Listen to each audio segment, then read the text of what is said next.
ഇന്നത്തെ ഏറ്റവും പുതിയ വീഡിയോയിലേക്ക് ഇവർക്കും സ്വാഗതം. മരക്കാർ, ബറോസ്, എമ്പുരാൻ ഉൾപ്പെടെയുള്ള വർഷങ്ങളുടെ നീണ്ട പരിശ്രമത്തിന് ശേഷം ലാലേട്ടന്റെ തിയേറ്ററുകളിലേക്ക് എത്താനിരിക്കുന്ന അടുത്ത സിനിമയാണല്ലോ റാം. ഇപ്പോഴത്തെ കുറേയധികം മാസങ്ങൾക്ക് ശേഷം ജിത്തുവിന്റെ സംവിധാനത്തിൽ ലാലേട്ടൻ നായകനെത്തുന്ന റാമിനെ കുറിച്ചുള്ള ഷൂട്ടിങ്ങിനെ കുറിച്ചുള്ള റിപ്പോർട്ടുകൾ വന്നിരിക്കുന്നു.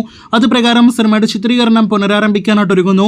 അതും ഈ വരുന്ന ഒക്ടോബർ മാസത്തോടെ എന്നൊരു റിപ്പോർട്ടാണ് ഏറ്റവും അവസാനമായിട്ട് വന്നിരിക്കുന്നത്. വിദേശ രാജ്യങ്ങളിലെ കാലാവസ്ഥ നോക്കി മാത്രമേ സിനിമയുടെ ഷൂട്ട് നടക്കുകയുള്ളൂ എന്നൊരു കാരണം പറഞ്ഞാണ് സിനിമയുടെ ഷൂട്ടിംഗ് ഇത്രയധികം നീണ്ടുപോയത്. ഇതിനിടയിലെ പ്രൊഡക്ഷൻ ഇഷ്യൂസ് എല്ലാം തന്നെ വന്നെങ്കിൽ പോലും അതെല്ലാം തന്നെ പരിഹരിച്ചിരിക്കുന്നു. ഇനി ഷൂട്ട് ചെയ്ത് പൂർത്തിയാക്കിയാൽ മതി റാം എന്നൊരു റിപ്പോർട്ടാണ് ഏറ്റവും അവസാനമായിട്ട് വന്നിരിക്കുന്നത്. ഇപ്പോൾ ഇത് ഒക്ടോബറിൽ അവിടുത്തെ ക്ലൈമറ്റ് കണ്ടീഷൻ അനുസരിച്ച് വിദേശ രാജ്യങ്ങളിലെ സിനിമയുടെ ഷൂട്ട് നടക്കുകയുള്ളൂ. രണ്ട് ഭാഗങ്ങളിലായിട്ട് വരാനിരിക്കുന്ന റാമിന്റെ ഒരു ഭാഗമെങ്കിലും ഈ വർഷമെങ്കിലും തിയേറ്ററുകളിലേക്ക് എത്തിക്കാനായിട്ടും അണിയറ പ്രവർത്തകർ പ്ലാൻ ചെയ്യുന്നുവെന്നും റിപ്പോർട്ടുകളുണ്ട്. ആദ്യ ഭാഗത്തിൽ ഇനി വളരെ കുറച്ച് രംഗങ്ങളുടെ ഷൂട്ട് മാത്രമേ ബാക്കിയുള്ളൂ എന്ന് നേരത്തെ റിപ്പോർട്ടുകൾ ഉണ്ടായിരുന്നു.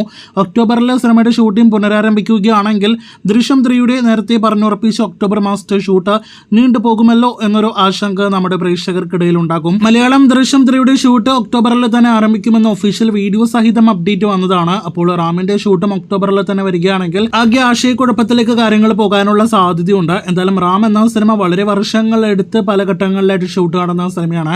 രണ്ട് ഭാഗങ്ങളിൽ വരാനിരിക്കുന്ന റാം തന്നെ പൂർത്തിയാക്കട്ടെ എന്ന് നമുക്ക് ആശംസിക്കാം. എന്തായാലും ദൃശ്യം 3 റാമിന്റെ കൂടുതൽ വാർത്തകൾക്ക് പ്രേക്ഷകർ കാത്തിരിക്കൂ. എമ്പുരാൻ തുടരും എന്നീ സിനിമകളുടെ വലിയ മഹാവിജയങ്ങൾ കണ്ട് ഇതിനോടകം തന്നെ ലാലേട്ടന് ഒരുപാട് ഓഫേഴ്സ് അന്യഭാഷയിൽ നിന്ന് വരുന്നുവെന്ന് നേരത്തെ തന്നെ പ്രേക്ഷകരെ പല വീഡിയോകളിൽ അറിയിച്ചിട്ടുള്ളതാണല്ലോ.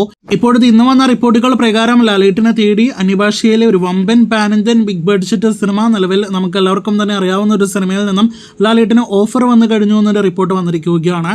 ലാലേട്ടന്റെ എസ് ഓർ നോയ്ക്കായിട്ട് കാത്തിരിക്കുകയാണ് ആ സിനിമയുടെ അണിയറ പ്രവർത്തകർ എന്നാണ് മറ്റൊരു പ്രധാനപ്പെട്ട റിപ്പോർട്ട്. വിദേശത്തെ അടക്കം ലാലേട്ടന്റെ മാർക്കറ്റ് വലിയ രീതിയിൽ ഉയരുന്നൊരു കാഴ്ചയാണല്ലോ എമ്പുരാൻ തുടരും എന്നീ സിനിമകളിലൂടെ കണ്ടത്. ഇനി നാം കാത്തിരിക്കുന്നത് ഇപ്പോൾ വന്നിരിക്കുന്ന അന്യഭാഷയിൽ നിന്നുള്ള പാൻ ഇന്ത്യൻ വമ്പൻ സിനിമയുടെ ഓഫർ ലാലേട്ടൻ സ്വീകരിക്കുമോ ഇല്ലയോ എന്ന് അറിയുവാനായിട്ടാണ്.